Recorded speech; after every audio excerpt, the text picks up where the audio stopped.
Today, I'm incredibly excited to speak to TANIA SARRA. TANIA is an expert when it comes to the film business. She worked as an executive in the film industry for over 13 years. Most recently, she spearheaded all the feature film buying for MGM Studios across Europe, the Middle East, and Africa. She's also been an executive producer on various independent films.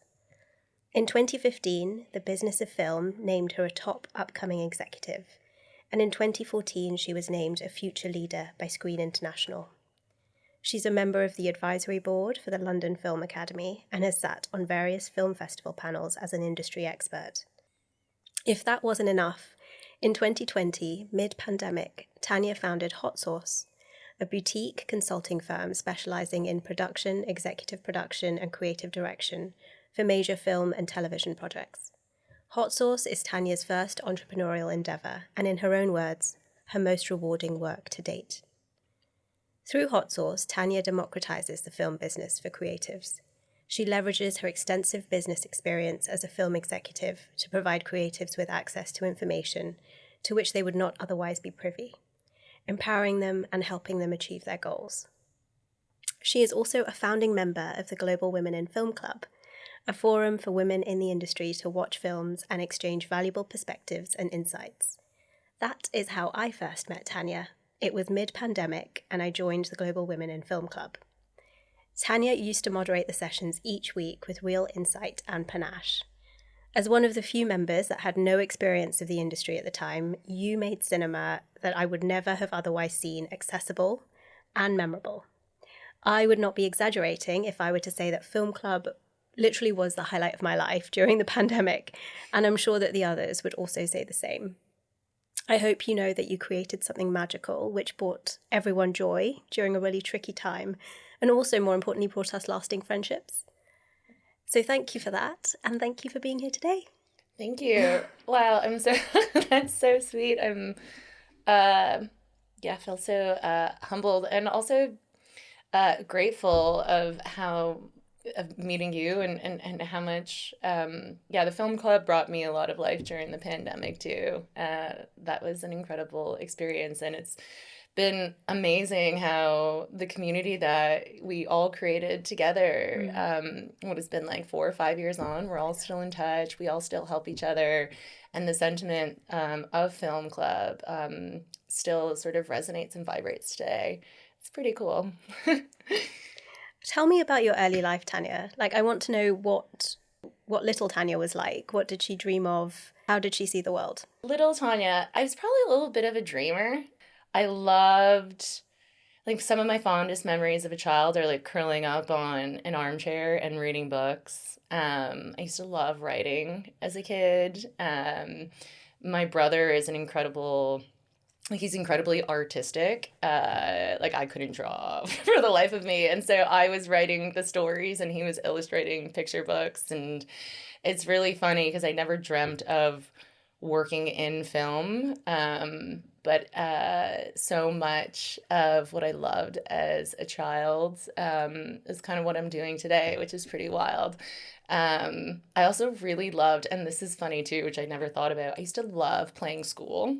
Like the teacher? Yeah, of imaginary students, and I'd make lessons and sort of handouts, and at Halloween, I would cut out bats and ghosts and hang them from the ceiling. At Christmas, it would be Christmas style stuff. I love that. And so now I'm telling stories through the medium of film and TV, and I'm, also have an educational side to my business. So I think little TANIA would be really, happy and excited for what I'm doing today. I was also a really big tomboy. I loved playing sports. And I think that really contributed to my not competitive in a negative sense, but really driven and ambitious nature. Always sort of a high achiever in that sense. I just really loved playing and being playful. And I think that's still a huge part of who I am. I was going to say, you're still like that today. I hope I never lose that, Yeah. I guess. Yeah. I love that. Okay, so you grew up in Canada, right? And I read online that you read communications and media at university and then started off in PR. How was that? And how was that transition that you then made to kind of film and sales and distribution and in corporates? Yeah, I think it's interesting. I think a lot of my life has happened by mistake, in a sense. I grew up wanting to be a scientist. Still super nerdy and into science. I really wanted to be a meteorologist. I watched Twister, not gonna lie. I watched Twister and I was like, whoa, chasing tornadoes looks so cool. Oh my gosh, you would get on with my friend Gemma. She loves a good storm. Yeah. They're also very relaxing and peaceful in a sense, which is, they're essentially chaos, but there's something to them that, I don't know, calms me down inside. So I gave up my dream of science because I was also very much into fashion. This sounds crazy, but I was 17, so, this is how you make decisions when you're 17. But I essentially decided not to go into science because I had this realization one day that, this is so silly to even admit, that that if I'm a scientist and I'm in a lab in a lab coat, when am I going to get to wear nice outfits? So I had scholarships in my last year of high school, like science driven, and I changed my mind, and because I loved writing, I decided I wanted to be a journalist instead. But I was missing 2 credits because I was always math and science. So I stayed back a year, like despite graduating on honor roll, and being like one of the top students in my class, I stayed back. And I'm glad I did. I got those 2 credits, but while I did that, I had a lot of time. So I interned at like 2 local newspapers in Toronto, which is where I'm from. And that taught me a lot because I realized, well, this is not the journalism I had in mind. I think when we're young, we don't really understand the day-to-day of certain professions. And I always encourage people to seek out, opportunities to sort of like get in and learn the day-to-day, because I would have went into journalism and I would have been unhappy. And I was working as a hostess at a restaurant, and one of the older servers told me about public relations, which I knew nothing about. And she's like, it's kind of like journalism, a little bit more creative, and like you'll like it. You should go into PR. So I went into PR, and I majored in media studies, and then I got also a diploma in public relations, and I did really enjoy it. Out of university, I got an internship at Marie Claire magazine in New York, which was Major. Like, oh my God. I went to New York for the job interview as a teenager. It was really cool. I remember when I got the letter, because it was still kind of, I don't know, email was probably around, but not in the capacity it is today. So I got the letter from Marie Claire that I got accepted for this internship, and I was like jumping up and down in the halls. And I went to New York and I interned at Marie Claire. And then that's when I also realized that I love fashion, but not as a profession either. And the recession hit at that time in 2008, and it was just tough living in New York. I was literally going into debt just to do my internship. I moved back home to Toronto, and that's when I went into agency PR, which also wasn't what I thought it was going to be. And so I did that for a bit, but I didn't love it. It wasn't lighting me up inside. So I quit that. And I remember being like, I'm in my early 20s. I left New York, quit PR. What am I going to do with my life? And I ran into a family friend who worked in film, still does to this day. He was asking me what I was doing, and I said, I have no idea. And he offered me a job to be his assistant and to go with him to a film market in Los Angeles, and just kind of help him out there. And I remember being like, Steve, I don't know anything about film. Like, other than watching movies, I had no idea. there are a lot of people who work in film always wanted to work in film. They went to school for film. They wanted to be a director or a filmmaker, and somehow ended up on the business side. So I went to LA with him, and that was it's going to be almost, this November will be 15 years ago that I worked in the film industry, and I loved it. And that's kind of how I began on the path to kind of where I am today. Yeah. What strikes me about all of that is you kind of knowing yourself at every stage, even though you didn't really know where it was going to go. You kind of knew what felt right, because a lot of that story, exactly what you just said, you were referring a lot to how you felt in different parts of your life, like dropping the science, moving to fashion, realizing fashion didn't light you up. And I don't think that that's common in someone of 17. I really don't think it is. I feel like you get to know yourself as you get older. And I think this is probably true for very few people, Tania, but it feels like you really go by a gut instinct. I didn't, it wasn't obvious to me at the time that that's what it was. The one thing I always wanted to do in life was to be the best version of myself that I can be. Potential wise, yeah. Yeah, also just like, I just think, we have one go at life on this planet, and I wanted to make the most of it, not just for myself, but for the people in my lives. And the better I could be for myself, the better I would be for others. And that was something that I was always led by. Where that came from, I have no idea. But that was always inside me. And so I wasn't aware. I guess I was, I knew I didn't like things. I didn't know that I was leading with feeling. Today, however, I'm super aware of that. And that came when I started my own company. I grew so much personally and professionally. You being an entrepreneur, you work outside of the confines of a corporation or another company. And you realize, well, like I can do what I want, and I could make my schedule how I want.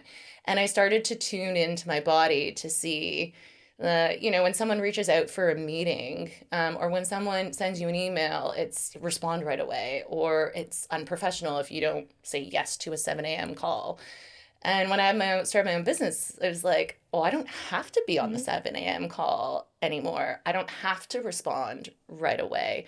What does it feel like inside when I think about a 7 a.m. call? And it's like, oh, it feels uncomfortable, and like I don't like it. So I would think about what time felt good in my body, and that's what I would propose. I would think about the receipt of an email, and does it feel good to respond now? Do I have to, or do I want to? And I started really leading my day to day based off how I felt. Now I'm super aware of that. But I never thought about it I never thought about it before. But yeah, I suppose I always have some sort of. And now that I'm older, I just have more self-awareness around it. It's kind of sweet that you pointed that out and like to kind of realize that. I think it's rare. Okay, so you start on your film journey and you end up at MGM. I'm skipping a few bits in between, but I feel like you work in sales and distribution for films, for various film companies, and you end up becoming the director at MGM fairly quickly, and you're sort of spearheading all of the film buying for Europe, the Middle East, and Africa. That feels intense, and it feels like a big job. Tell me what that's like and what that's all about. There were definitely moments that were intense, for sure. I feel really lucky because by falling into film, I started in film, I don't know, 23, I don't know, somewhere around there. And I loved it. And I think it's such a privilege.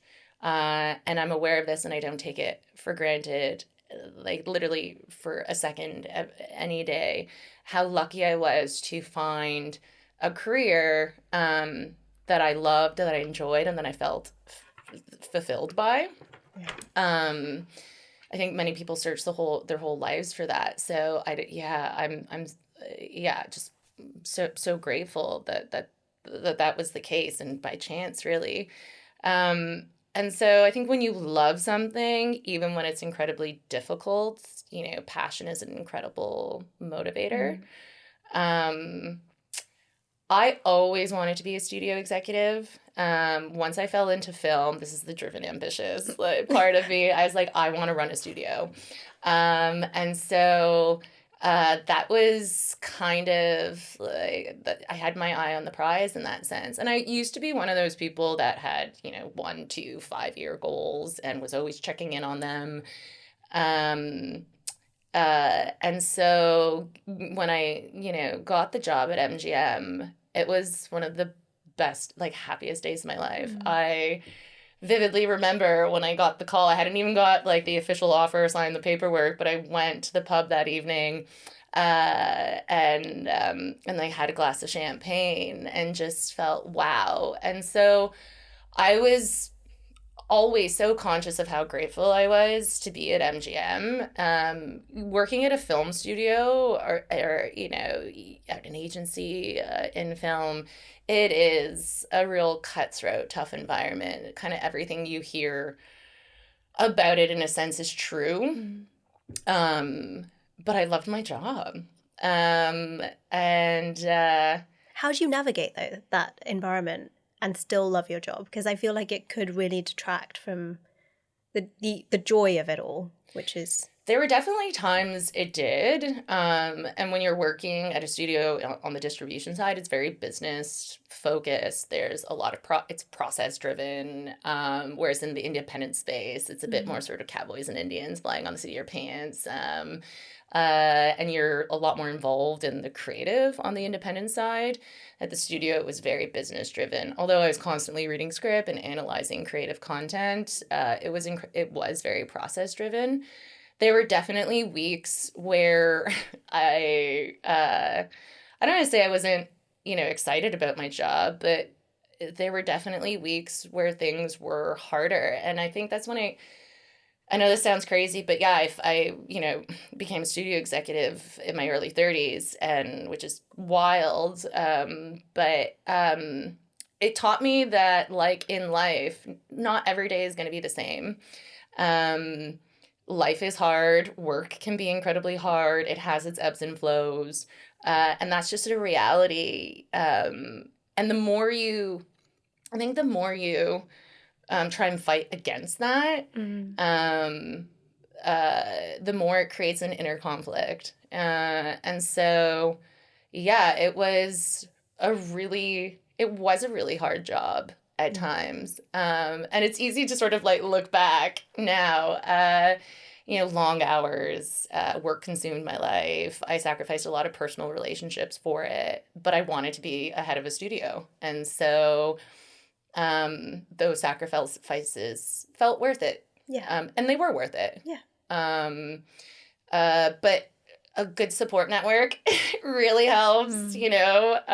My mom definitely got a lot of calls from me late at night when I was still at the office. Really good friends to talk to. I think that's how you get through anything. If you're lucky enough to have good people in your life that you can lean on when times get tough, or make you laugh when you need to smile. It helps get you through the realities of life and work. And so, yeah, super grateful for my support system in that sense. Yeah. I love that. This is probably an Instagram quote that I saw, but it was, life comes at you. You either go with the flow or be dragged. Mm-hmm. And what you said just really reminded me of that, a real acceptance of this is how it is. I just need to embrace it and get through it.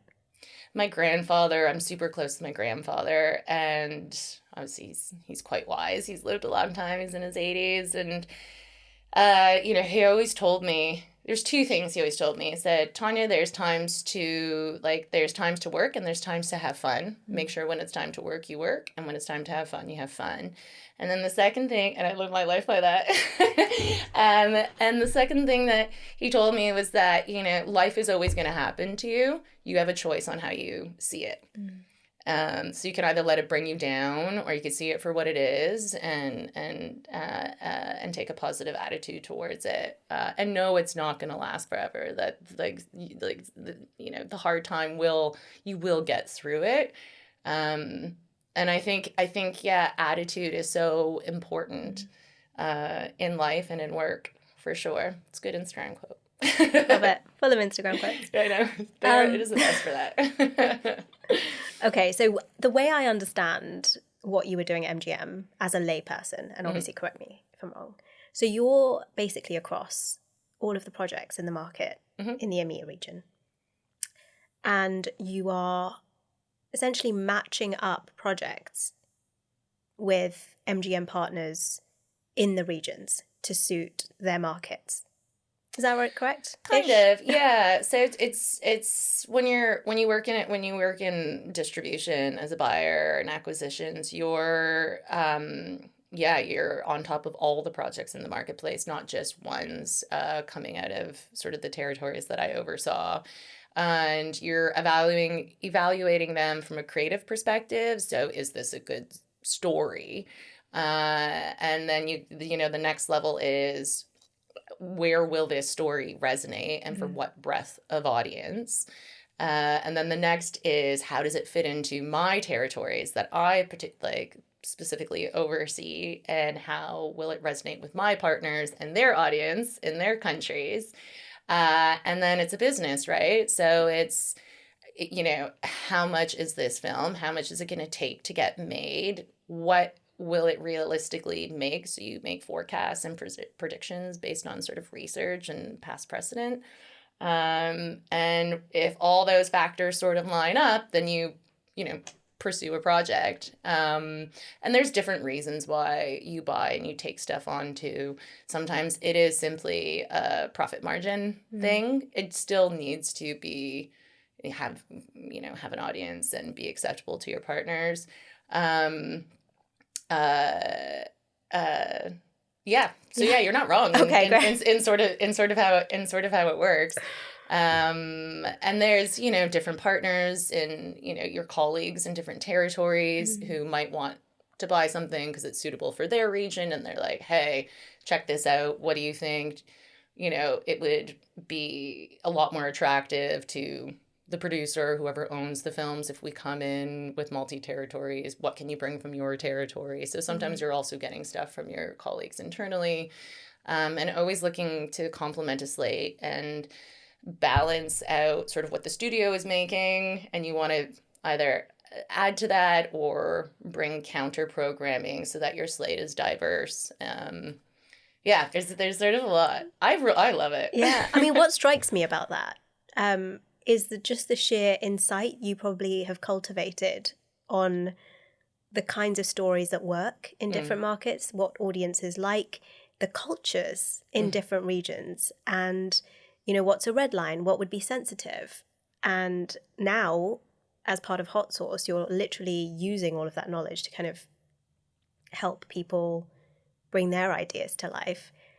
I'm curious to know, I guess, from all the stories that have come across your desk, what you would say would be the kind of universal elements of a story, which mean that it could work anywhere in the world, and resonate? I think characters, regardless of the genre. Well, one, people like to be entertained. I think the most basic level, we look at entertainment to be entertained, whether it be music or film or TV or art or kind of anything in that regard. And it really allows us to, I don't know if everyone looks for an escape, but it does fill something for people in that sense and is a piece of culture.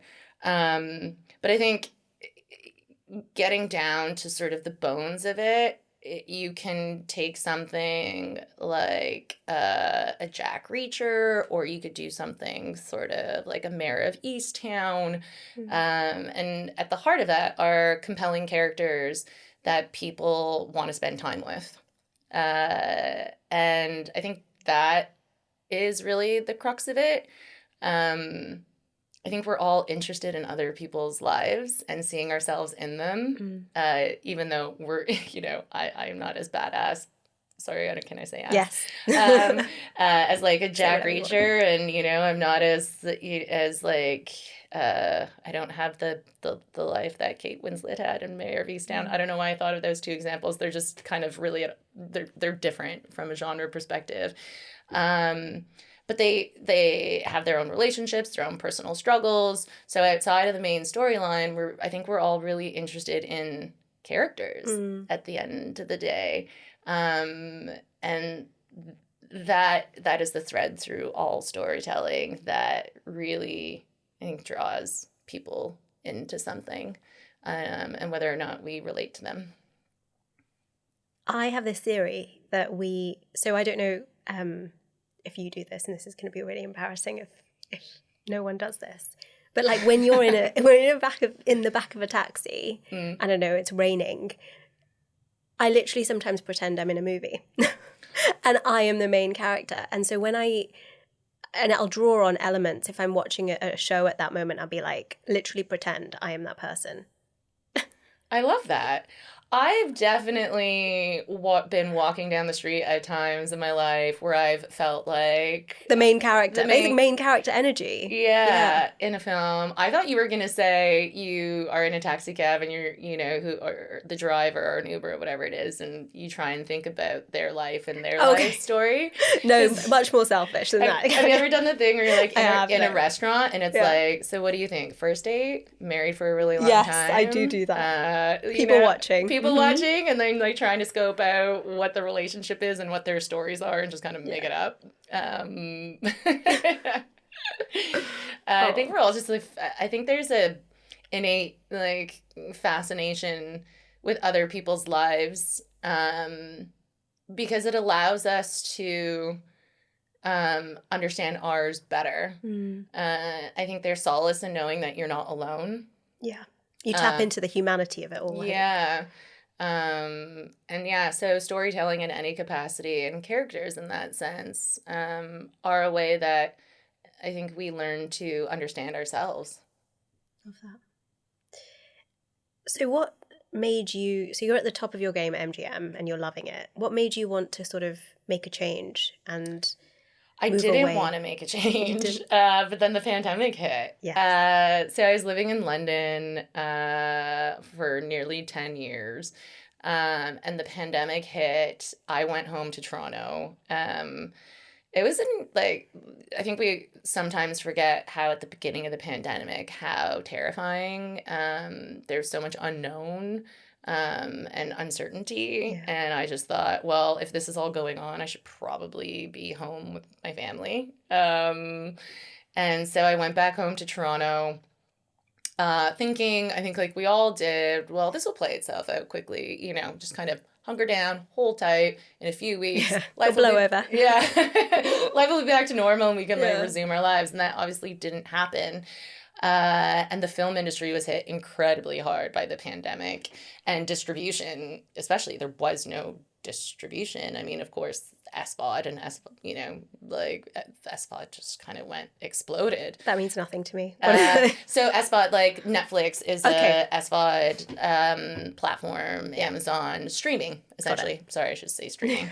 I was having a conversation with someone the other day, and they had asked me a question about the business side, and I was using all these acronyms, and I often forget that the things that are second nature to you to me are like, and I have what does she talk about? I have to remember that when I first, that conversation was to Steve, I know nothing about films. Like, I just watch them. I don't know anything else. And I think so many people don't know like the process of getting a film made or even TV, and it's incredible. There's a reason why the credits are so long. It takes a village, if not a mini town, to make something, and quite a long time too. And but anyways, I digress. But yeah, so I was stuck in Toronto. Everyone's borders locked down. The film industry was going like plummeting, essentially. And so there was not really any jobs or any opportunities in that sense. And so I started to think about, what do I love doing? you know? And even sort of outside the whole jobs thing, I think the pandemic in general, when everything stops and all of the systems and mechanisms that you have in place to, I think, essentially distract yourself for the most part are no longer there. What you're left with is your thoughts. And one of those thoughts was, I don't know if I'm happy. Like, I'm doing the thing that I always loved doing. I'm on like a trajectory to get to where I've always, not always, but recently, like, wanted to be. My 5 year plan, I was on my way there, and that all sort of fell apart in the pandemic, and it really shook me up in a sense, and I got really kind of sad, to be honest with you. And so, but I'm not the person. I'm an internal optimist. So it's like, okay, I'm sad. Why am I sad? How can I make myself better, in a sense? I sit with my sadness. I'm not saying you have to, I'm not saying that, but, and that's where the thought came about. Okay, well, if I'm not happy, what does make me happy? And the thing that just kept coming, like the voice inside my head was just, I love helping people. And I've always volunteered my whole life. I've always done, once I started becoming more senior in my career, I was always mentoring. I was always doing what I can to help others. And work at the studio didn't allow me any time to do that anymore. And I'm not saying, it's just when you get too busy with work, a lot of stuff sort of falls to the side. And I had blinders on in regards to my career. With the blinders off, that's when all these thoughts started coming to my head. And so I was like, okay, I like helping people. How can I help people? Obviously, there's tons of ways that you can help people, but I wanted to do it still within the scope of my work and the career that I had built. And through the years, it becomes obvious where the gaps were in the industry, and distribution is a big one. It's not taught in any immense capacity at film schools. And to be honest with you, unless you work in distribution, or if you've ever worked in it, either in sales or in buying, there's no way to really know it. It's a very closed door part of the industry that doesn't give anyone access. Why is that? I mean, we'll come back to, but I always wonder, does it serve the industry to preserve the mystique around it in a sense? Partially, yeah. I think. Well, one, a lot of it is numbers. Yeah. And the price of things, and the value of something, and that's proprietary. Yeah. Like in confidential documents, and like deals are confidential. And so unless if you have a modicum of ethics and integrity, you don't share those things with other people. And then the other part is, and this is where the gap is, so many people want to be filmmakers. So many people want to make movies or television series, and so many people don't know how to go about it properly. And so the way their approach is sometimes like unprofessional or chaotic, and it's distribution. There's so much that goes into it. People are so busy as well, but if you answered everyone's email, like the amount of, blind pitches I'd get from people in my inbox at MGM, on my LinkedIn, on my social media, because I worked at MGM, is insane. You simply like can't respond to everyone. And so it's kind of like everyone's trying to like swim and tread water and like catch the side of your boat. But if you let everyone in, you're going to kind of capsize in that sense. That sounds grim. I don't, but I've never been good at analogies, but somehow they kind of work. Hopefully that one makes sense. So it's accessing the people in distribution. Like that's what it becomes. It's just, you can't respond to 100 people who you don't even know, who are strangers kind of every day. And they don't, the way everyone like is so excited about their projects. Yeah. And the way they approach you as well. I can't tell you how many emails I've received where it's like you're scrolling for almost days reading their email about the story and how they came up with it and how it relates to this. And it's like, all you really need to write is, this is who I am. This is what my story is. These are the selling points to it. This is where I'm at with it. I've attached some sort of preliminary materials like a deck, nothing, not a script or anything like that, but just for you to see what my idea is. Like, if this is of interest, I'd love a bit of your time. But that's not how people approach the industry, and their materials aren't crafted in a way for how distribution actually evaluates it. But how do they evaluate it, and what do they want to see in an email? And so that's where I knew the gap was. And I was like, well, wait a minute. I know that. I can teach that. And I can help people. And that all happened because the pandemic forced me to stand still and listen to myself, essentially. Cue hot sauce. Cue hot sauce, exactly. Yeah. I mean, I think it's one of a kind. Granted, I don't know the industry that well, but it feels like not that many people do what you're doing with hot sauce. And I read that you described it as sort of where commerce meets art, which I think is such, like, it's a perfect description.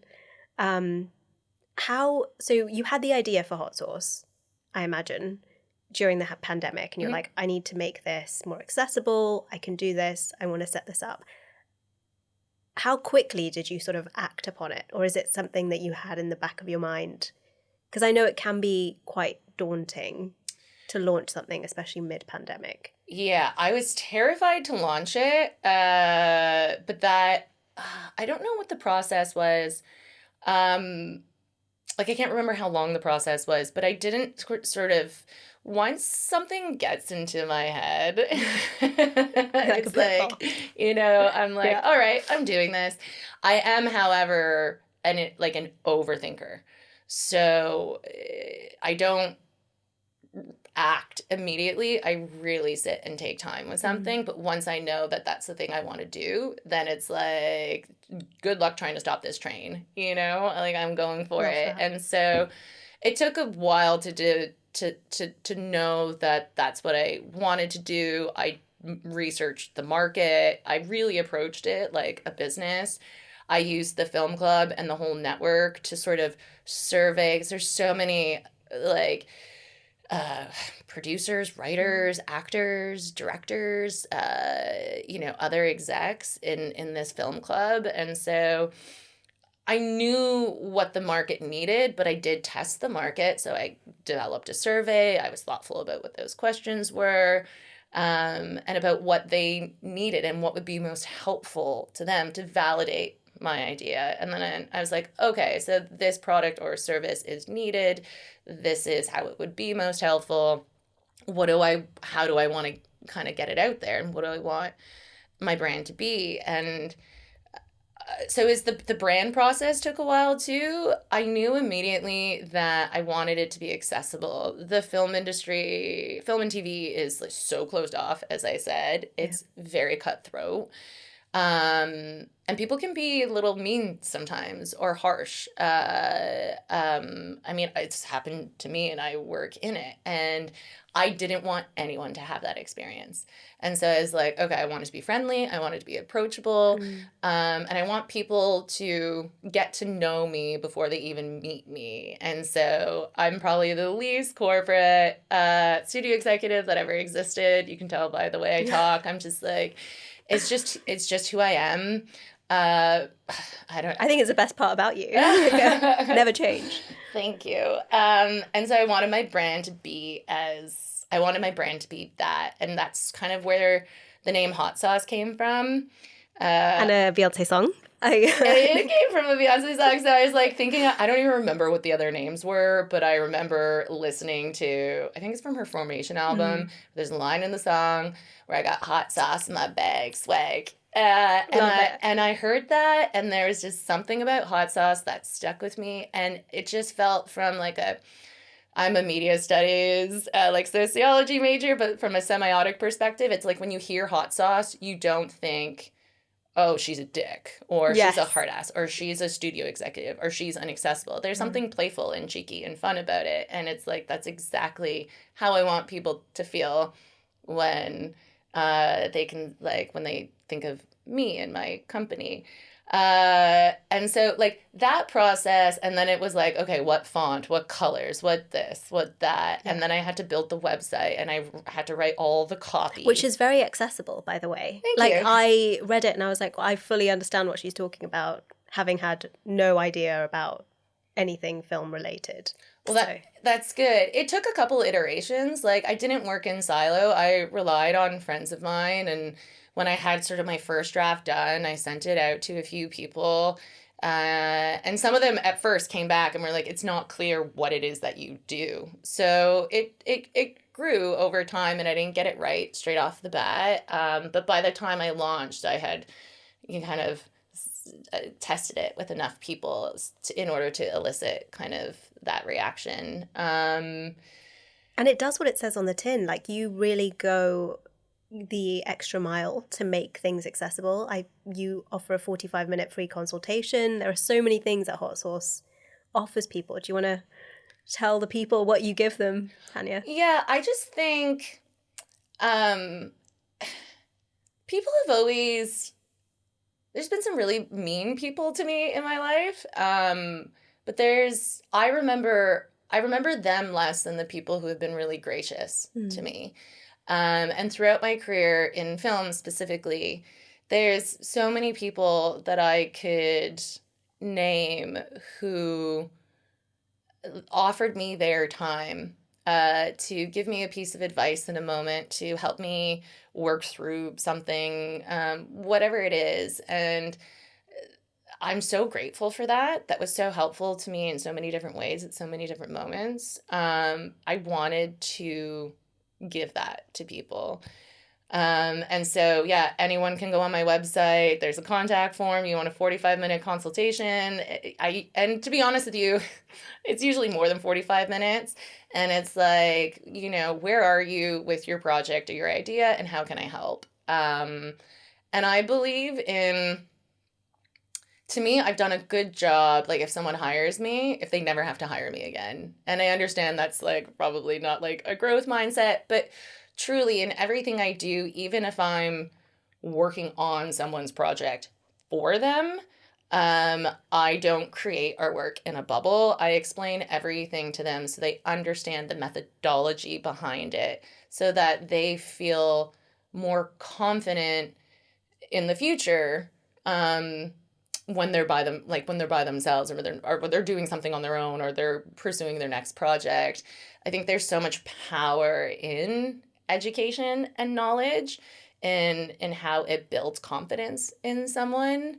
And so I always want to impart some form of understanding. And so even in a 45-minute consultation, I try and do so much of that for them, so that they step away feeling a little bit taller in that sense, and more, their shoulders are back, and a renewed sense of hope, I guess. Hope, and like inspiration, and like, I can go do this, or I've been thinking about this wrong, and now I have the direction, now I have clarity on the direction I need to go.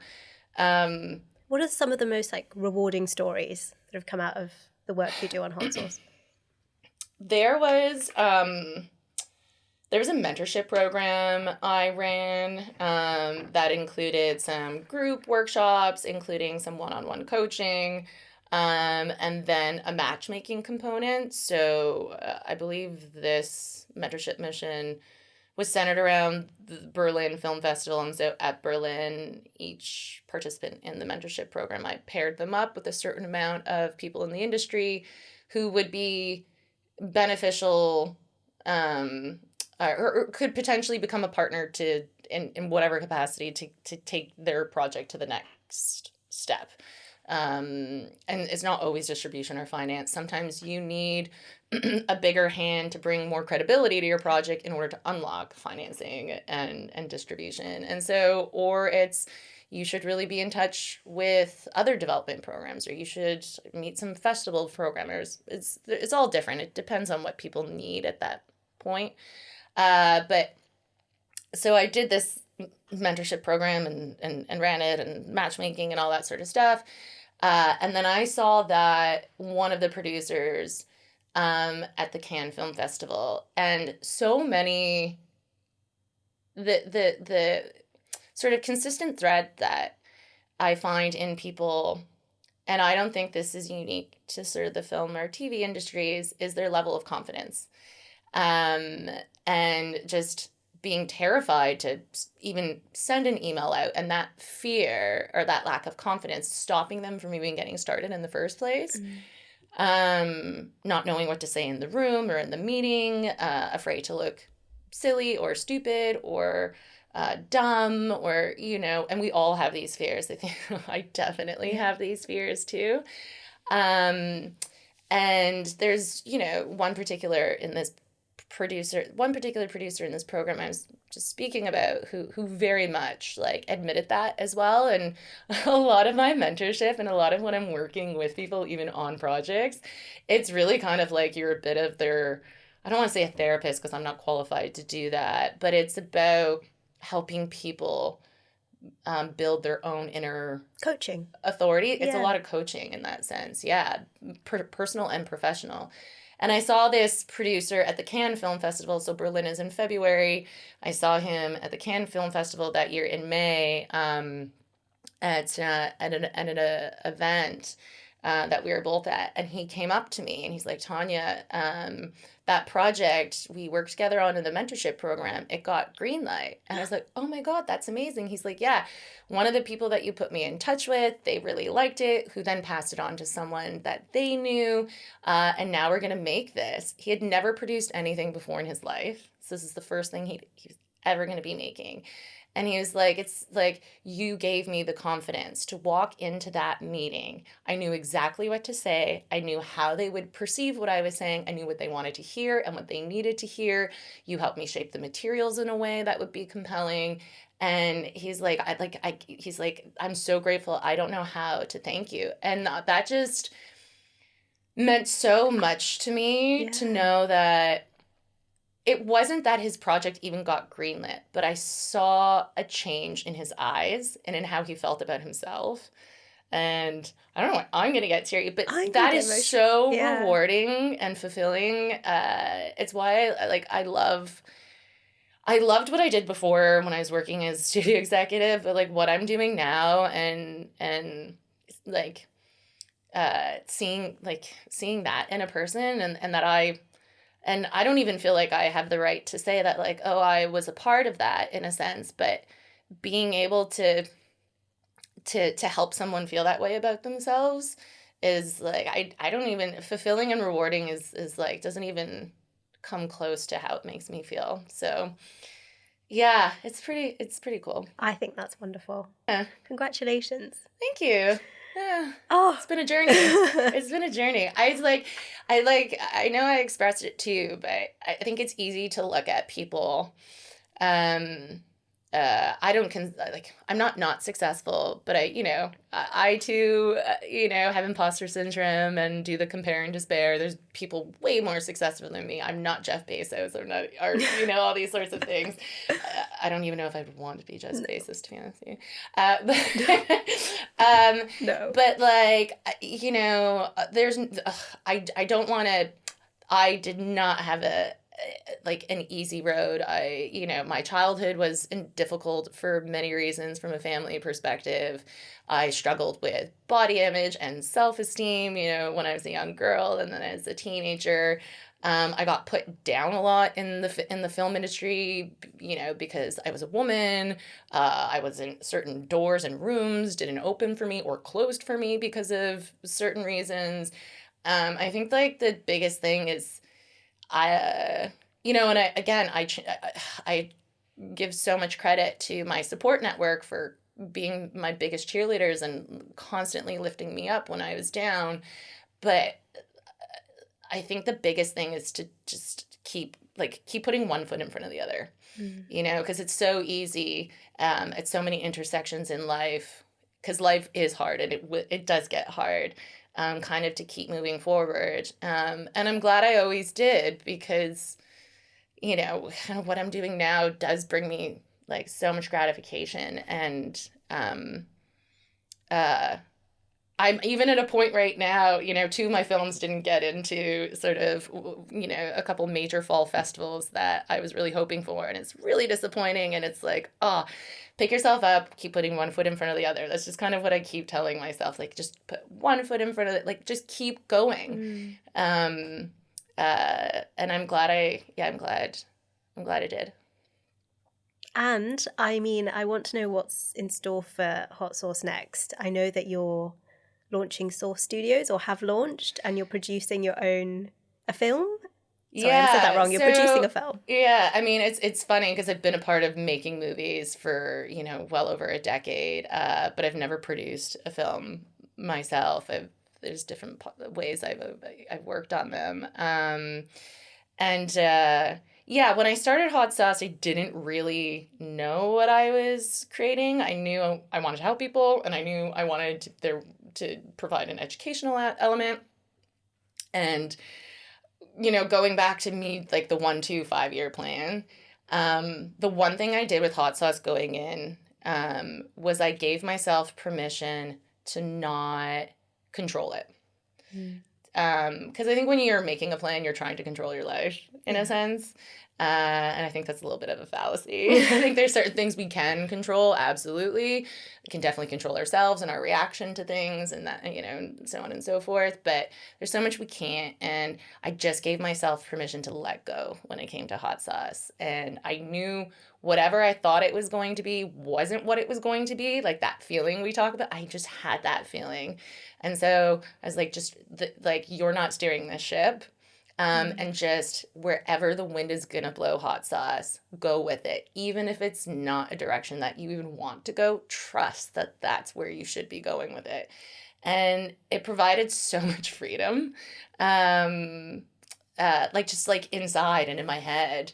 And so October of 2024 will be 4 years that I've had the company.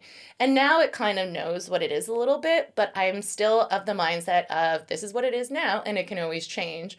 For example, I never thought I would be opening up a production company.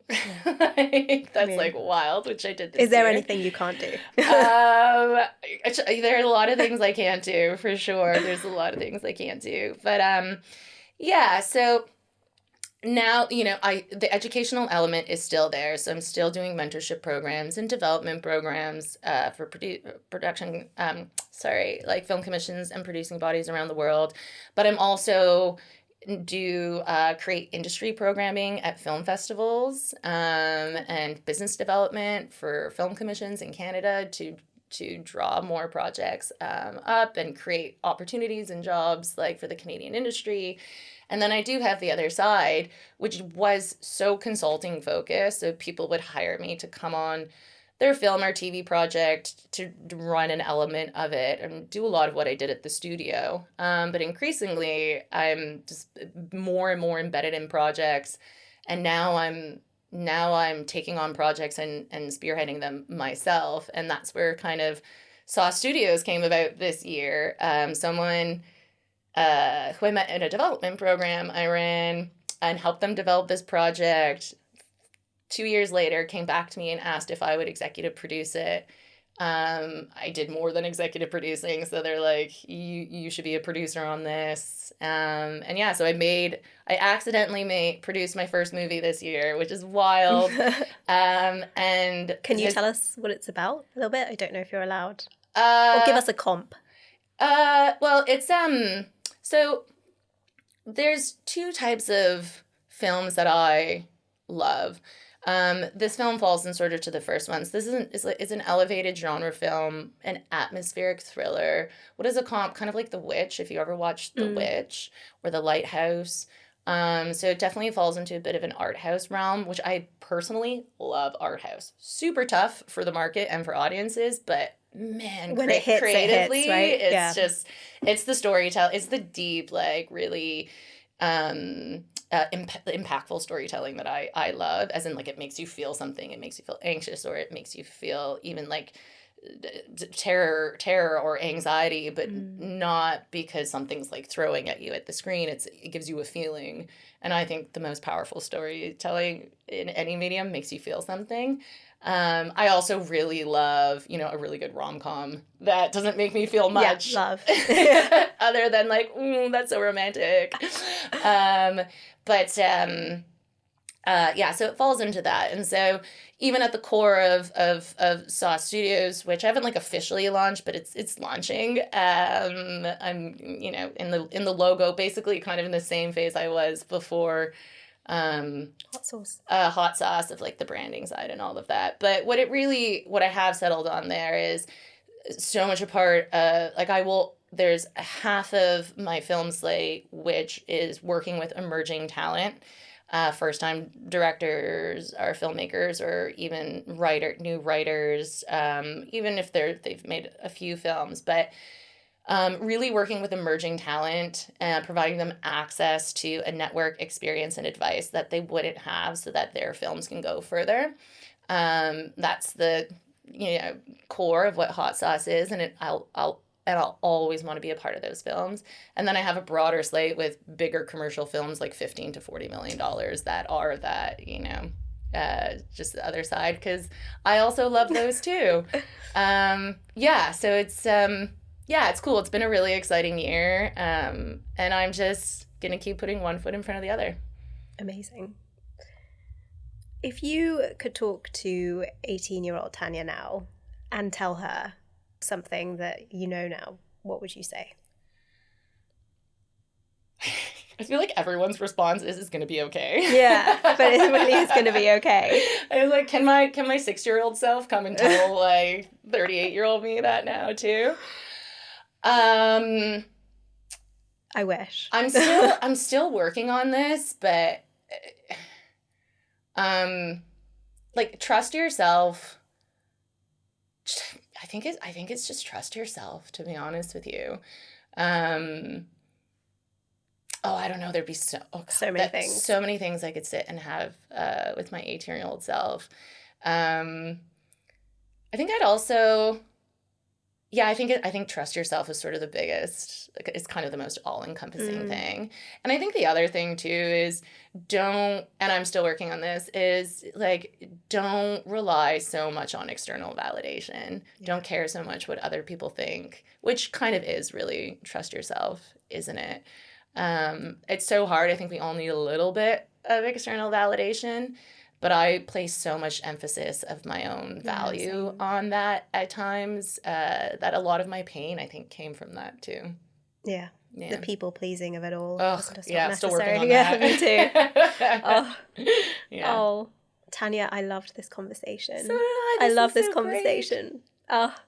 I'm so glad it's being recorded. You have to come back for part 2, because I have a whole bunch of questions that I just haven't asked you, but I'm conscious of time. I love that anytime, Anishi. Thank you so much for being here today. Thank you. I had fun. Wherever you're watching or listening to this podcast, please do like, subscribe and follow, so you can get updates. But it also means so much to me, and it makes a real difference to the episodes and the guests that we can bring on. Thank you.